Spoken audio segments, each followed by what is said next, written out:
Okay, so as mentioned, the creative development it's a lengthy process. It's done in stages. You don't create everything all at once. So first you have to land the platform idea if one doesn't already exist.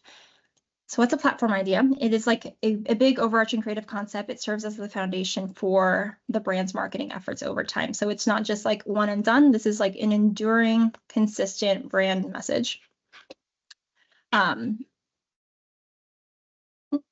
Sometimes they're referred to as, taglines or slogans, which is fine, but like a really strong platform idea is more than just a line. It's what the brand stands for, and it can be expressed in many different ways, but still have like the same underlying intent.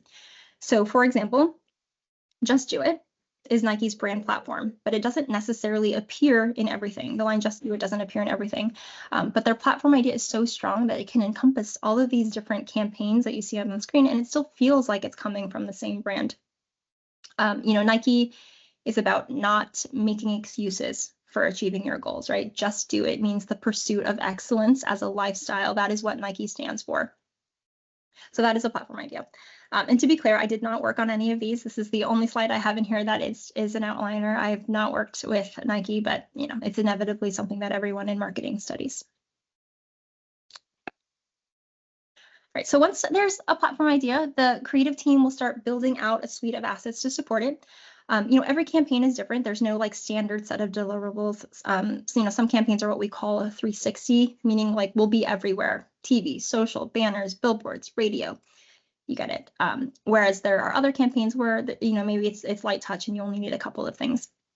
So what you see on screen here is a sampling of some things that we recently produced for the newest flavor of Coca-Cola, which is orange cream. That just launched like last month. So from the top here, we created influencer kits to send out to content creators to unbox, and it had product in it as well as like beanies, lipstick or chapstick or whatever.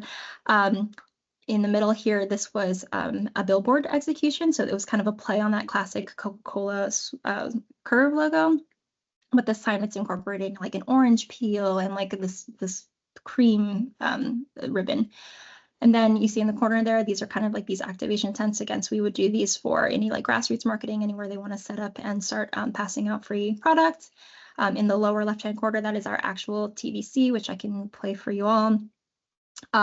In the middle here, that is like everything you would see at like a Walmart or a Target, where we're really like, announcing the launch of this product. And then we've also got some cool social assets that look different from what we run on TV.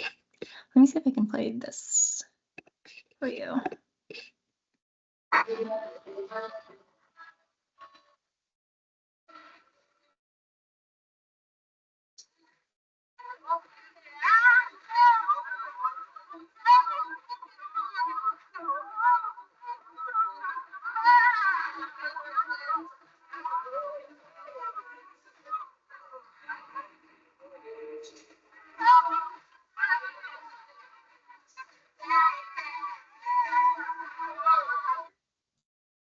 Really fun campaign. If you're curious, it tastes like a creamsicle, like a cream soda. It's delicious. Highly recommend it. So again, we'll go multiple rounds on each of these things. All of these different work streams will kind of break out into their own timelines. So, every day as an account person, I am checking in with our creative team, seeing how the work is progressing. We have multiple reviews internally before things go in front of a client. I'm helping them prep for those meetings while also talking to the clients behind the scenes and really trying to get as much intel as I can to feed back to the team to make the work better. And then as things get approved, they move into production. Step 4, production. Some might say this is the most fun part because it often involves travel to a shoot location. Maybe that's in a foreign country, which is sometimes cool. Or you finally get to be on set with a celebrity, or you just like seeing all of your hard work from the last several months actually becoming a reality. This is where we make it happen. So the production team works hand in hand with the creatives to bring their vision to life, because everything up to now has just been like in a storyboard or just been on paper. So the producers will kind of help bring all the right people together: directors, photographers, casts, editors, all sorts of vendors to help physically make the ads. So there are 3 stages here. The first is pre-production, so pre-pro. This is the planning phase before the actual shoot. That window of prep is usually a couple of weeks before the shoot, and at that time, it's all about getting organized. So producers are securing locations, maybe they're shooting in a real store, or it can be a rented house, or it can be like an actual film studio where we're building a set in there. They're getting permits to shoot in the places that require it, which is usually anywhere in public. They're booking talent, so that could be models, voiceover actors, celebrities. They're buying props. They're working on the actual shoot day schedules so that everything on the day of runs smoothly and hopefully stays on budget. Then it's the actual production. So sometimes a shoot is only a few hours. Sometimes it takes a week or more. The average shoots I've been on are like 2 to 3 days. And you might think like, why are you shooting for 2 to 3 days when most commercials I see are literally 30 seconds or 60 seconds long? And that's for a couple of reasons. So if a script requires a lot of different settings or scene changes, oftentimes we just can't accommodate a full crew move to multiple locations in a day. You know, that's a lot of setup, it's a lot of equipment, a lot of bodies to relocate, so we have to space that out. Another reason could be if you're working with a celebrity or an athlete, they have demanding schedules and they may not be available for the amount of time or the exact day that you're asking for.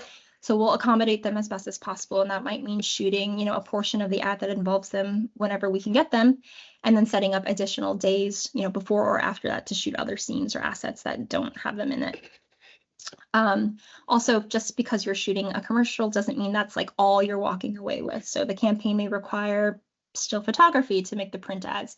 We might need some behind the scenes footage to cut together and create content for social. So the number of deliverables for the campaign, of course, will drive how much time we actually need on set. And finally, we move into post. That's post-production. That is when we take all of that raw footage and all of these images and everything, and we edit them. We put everything together. So this part includes, you know, retouching, special visual effects. Maybe it's composing the music track or the sound effects to match the picture until we get a final product. And then finally, what do you know? We have these ads. They're ready for the world to see them, but not just yet. There's still a lot to do before we go live. So before any work goes live, we rely on the BA team, the business affairs team, to help us really, you know, cross our T's, dot our I's.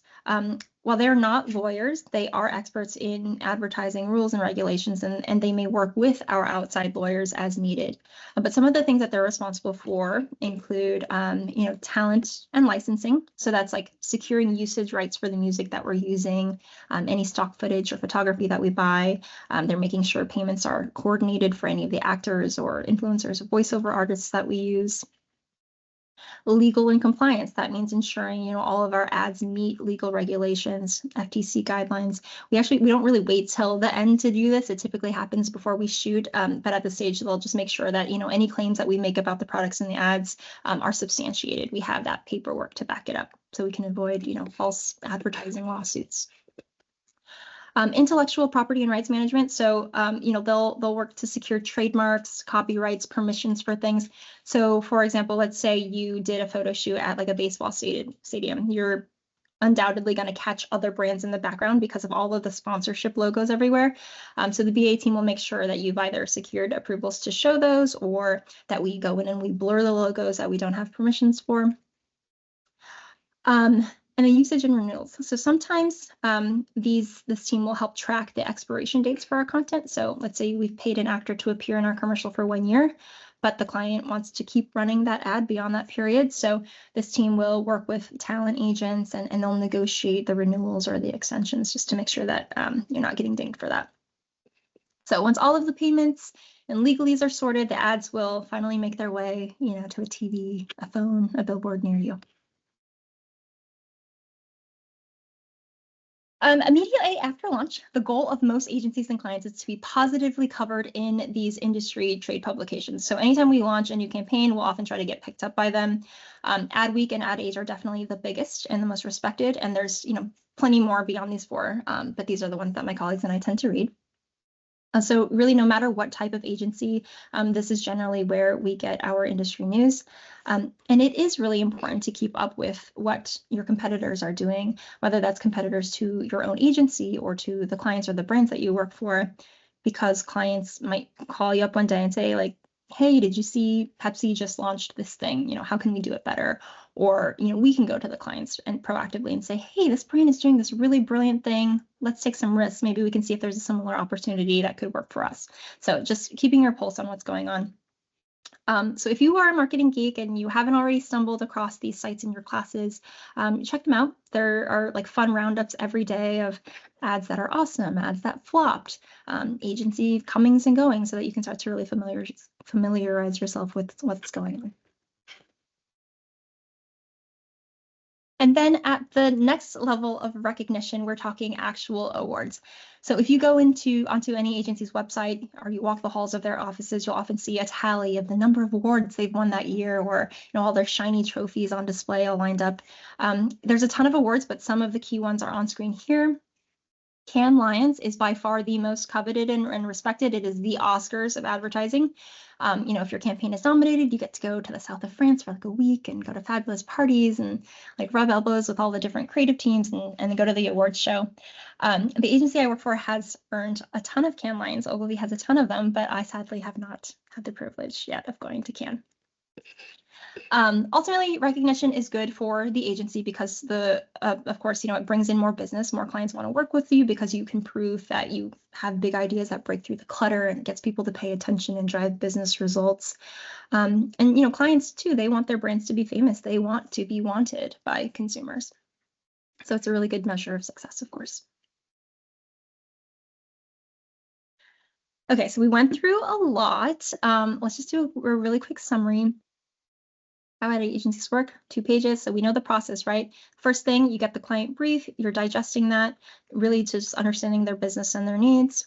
Then you are working with strategy, working with a strategist to build the strategy and write the creative brief. There, we kick off the creative teams. They are now in creative development. Once all of their ideas are approved, we go and we actually make the thing, we produce it. And then once all the paperwork, everything is in order, we launch. And then again, just an overview of the key departments. So account, strategy, creative, production, and business affairs. Again, there's a lot of other departments that exist as well, but these are the key ones. At the bottom is a list of some skills that typically folks in these types of roles possess. Account people, we are people, a people person. You're on the front line with clients. You are also just liaising with all of the different departments internally. So really have to be, personable, be an effective diplomatic communicator, detail oriented, right? Because it's a lot of different campaign pieces to keep track of. And then you're wearing multiple hats. Strategists, again, these are the researchers, right? So they're really inquisitive. They're kind of data geeks. They really like that kind of stuff. And they're really tapped into culture. They really understand what's going on in the environment. Creative, these are our magicians. A lot of them, they have technical training, right, to be able to write and design. They are very resilient because oftentimes the creative teams are just working rounds and rounds and rounds. They work really hard, really long hours, but a lot of them work well under pressure. Production team, these are multitaskers. It takes a lot of financial acumen to be able to manage multi-million-dollar budgets and make sure everything is being taken care of. And they're also creative problem solvers as well. So they really work with the creative team to see their vision through. And then business affairs, again, some of them have a legal background or at least understand. And they're very detail oriented because a lot of the devil is in the details. Okay, so that is all I have for you. I hope that you learned something. We have 5 minutes left, but I'm happy to open up the floor for any questions.